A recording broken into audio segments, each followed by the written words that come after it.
Well, ladies and gentlemen, welcome to another episode of Rimshots with Sean right here on the Rock Rage Radio Network. And I got to tell you, I didn't even have a chance to tell Mr. Michael Sweet that one of my major influence bands growing up. I feel like I got to tell him I owe his brother a lot of money for stealing licks as a drummer over the years. Sir, thank you for doing this. Of course. Thank you for having me. Pleasure to be here. And just before I go into the new album, about 2 weeks ago, you had a post. I'll call it on the economics of music, where basically you were talking about, everybody thinking that everybody's rich in the music business, and you really broke it out. For people that didn't see that, what were you trying to do? What were you trying to get? Point were you trying to get across there? Well, I mean, I think everyone has this assumption that it's a glamorous lifestyle. Maybe if you're the Rolling Stones, it is. But if you're a band like Stryper, it's as far from glamorous as possible. It's grunt. It's a lot of grunt work. Putting in, here at the office. I mean, my wife and my daughter work in the Stryper headquarters, and they start at 9 a.m. and they work till 9 p.m. And it's not normal. Most people work an 8-hour job or a 9-hour job or 7-hour job. They put in 12 hours and then some every single day. Weekends. We don't really have a normal life. We want to. Everyone takes the weekend off and they go and enjoy the weekend. We don't do that. We work Saturdays and Sundays. I'm not crying about it. I'm just saying it's not a glamorous life. It's a very, very hard work. When the band travels, that's a lot of work. We work for everything that we have. There's no slacking whatsoever. So when I hear people say, "Oh, you got it made," I'd trade with you in a heartbeat. I don't know about that. I don't. I think if they walked in our shoes for a week, they'd probably say, "You can have it." So I was just trying to clear up that misconception. Is all I was trying to do. And I think everybody misreads the 2 hours on stage as being super fun, and they don't know about, the bad food and the lack of sleep and the travel and those types of things. So yeah, I thought Well, the post was great. even more importantly, yeah, the 2 hours is amazing. Going on stage, that rush, and that's phenomenal. And there's a lot of pros to doing this and rewards, 100%. But when you give up a year of your child growing up, and then you go out, and then you come home for a month, and you give up another year, and that's pretty brutal. When you miss out, you look back, and those are things you can't ever get back. And your child might say they're okay with that, but it leaves its scars, and even sometimes scars that people can't see. But it's a tough life. It's not an easy life, but it's what I chose. I wouldn't change a thing. I love what I do. I'm here to do this. I'm definitely created to do this, and there's a calling on my life. And man, I'm thrilled to be able to do it. So let's jump right in here, Mr. Sweet Sir. When we were kings, so I hope I get this info right. I've been poring over it. The album's coming out soon in a couple weeks. If I understand it correctly, there's two singles being simultaneously released, sort of at the same time. That's an interesting strategy, because in this day and age, keeping people's attention spans is pretty tough. Is that why you're doing that? No, we do it because we have two audiences. We have mainstream, and then we have Christian. And we thought it would be great to release a song for mainstream, Love Symphony, and then release a song that had a little bit more of that CCM vibe, which was the song Grateful. I almost said gratitude. Grateful. So, we were just kind of thinking outside the box, and we thought, let's hit both markets, if you will. And that's what we did. We've always kind of done that. If you go back to the very beginning, we released a song for rock radio, and then we released a song for Christian radio together as one. We've always kind of done that from the very beginning. So I want to tackle this a little bit just before we go in on this process and how you guys record and what you do. But you were one of the guys that talked about, because you're known as that high register singer, you always have been, and you're sort of talking about I don't know if you can say it's pulling the curtains back, but about tuning down to preserve your voice and those types of things. And obviously it works.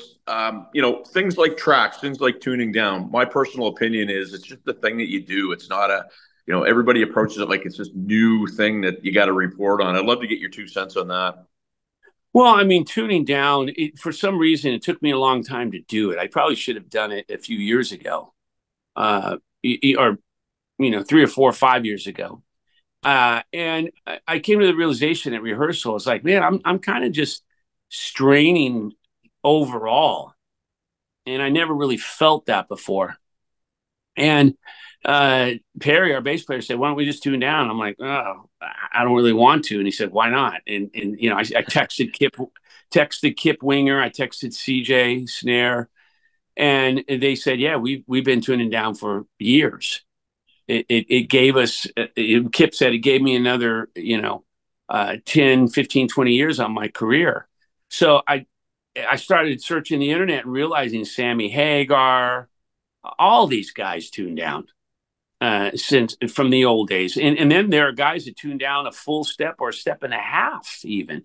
That's too far. There's a point, a line you cross where it starts to, the song doesn't start to sound like itself.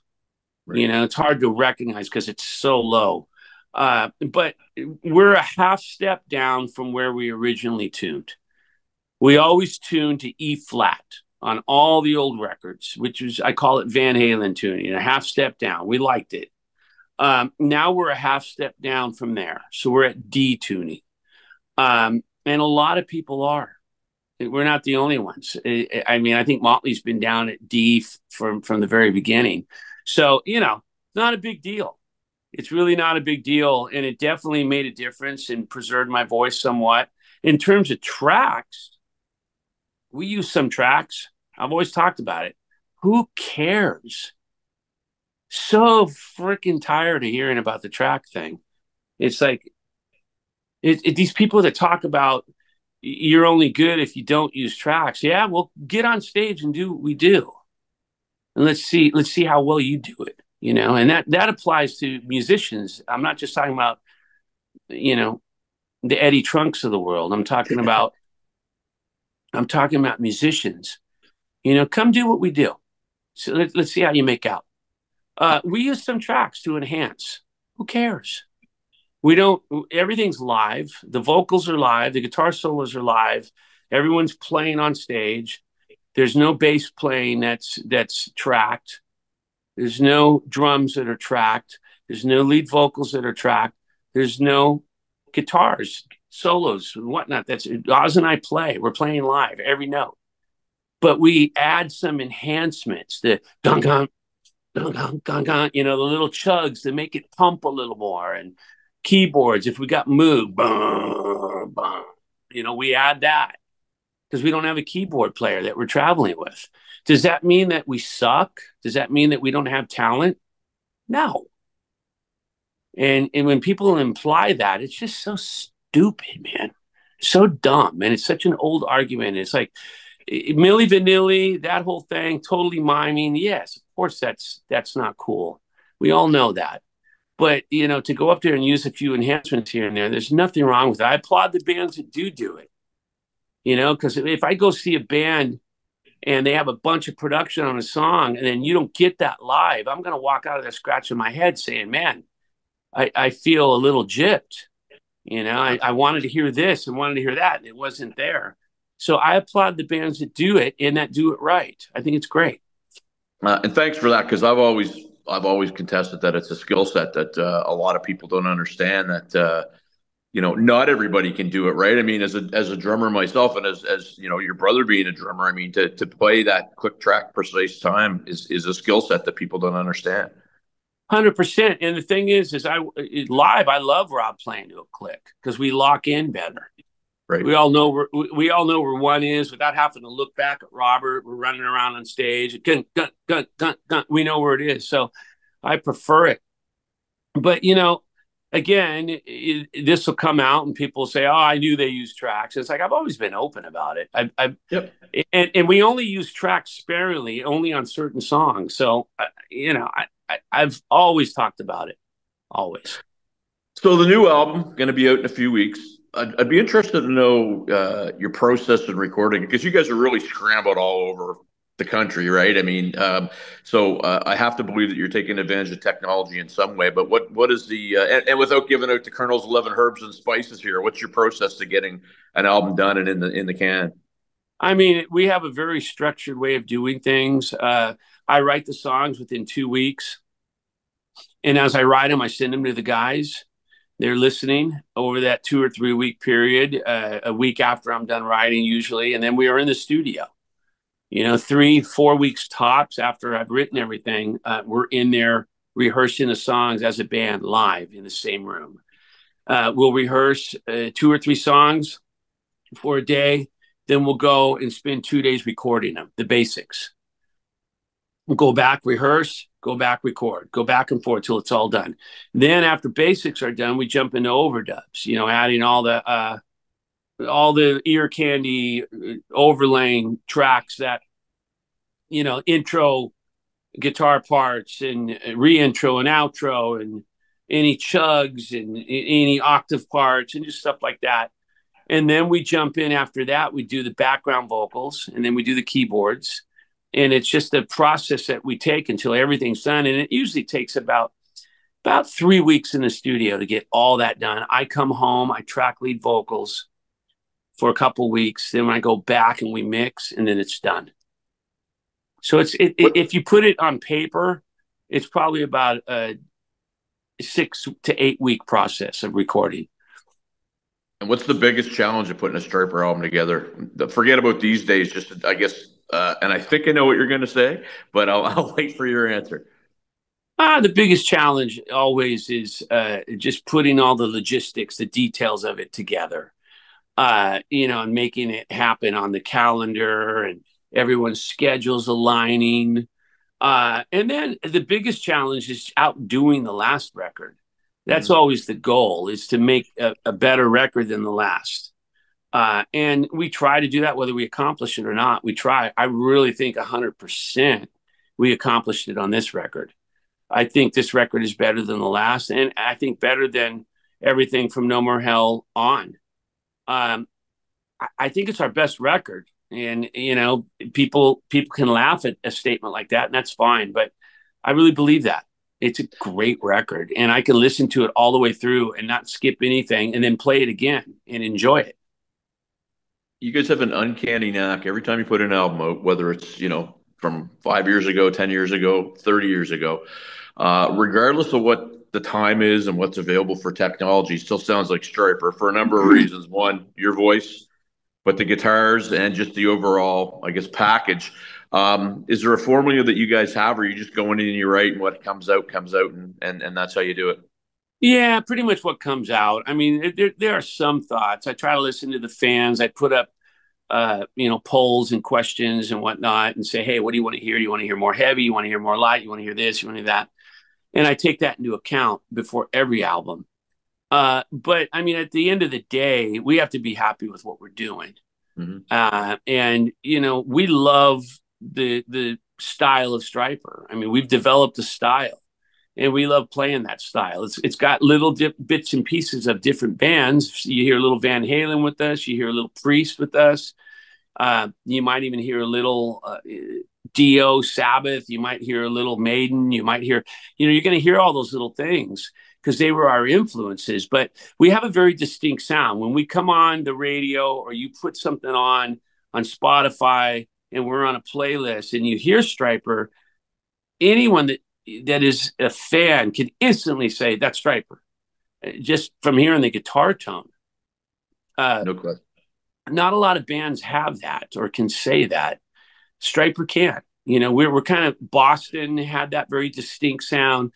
Van Halen had that very distinct sound. There's only certain bands that really, the minute the song started, you're like, that's Van Halen. That's Boston. Stryper's one of those bands. And we have a very unique sound, without question. So I saw the tour schedule that you guys are going to do in the fall there. Quite ambitious, and obviously, are things getting better out there in terms of the economics of touring, or is it still pretty tough? I talked to some people and they think it's great. I talked to others and it's just really something that you got to do. But cross your fingers for good merch sales and whatnot. What's your view on that? Well, the economics, in this country, in the world, but specifically in this country, just to kind of focus on that, because we tour mostly in the US, aren't good right now. Mm-hmm. And that affects what we do. Everything's more expensive. I don't remember the days when buses cost as much. And I'm not talking about the 80s, of course. I mean, you go back that far, it is a night and day difference in the cost of everything. I'm talking about within the past 2 years, 3 years. Right. The cost of everything, some things have doubled. And it's very, very costly and very expensive to tour. And when you're only making so much money, a band like us, we're not, Bon Jovi and an arena band selling out arenas anymore. So we're playing clubs, pulling 5, 6, 7, 800 people.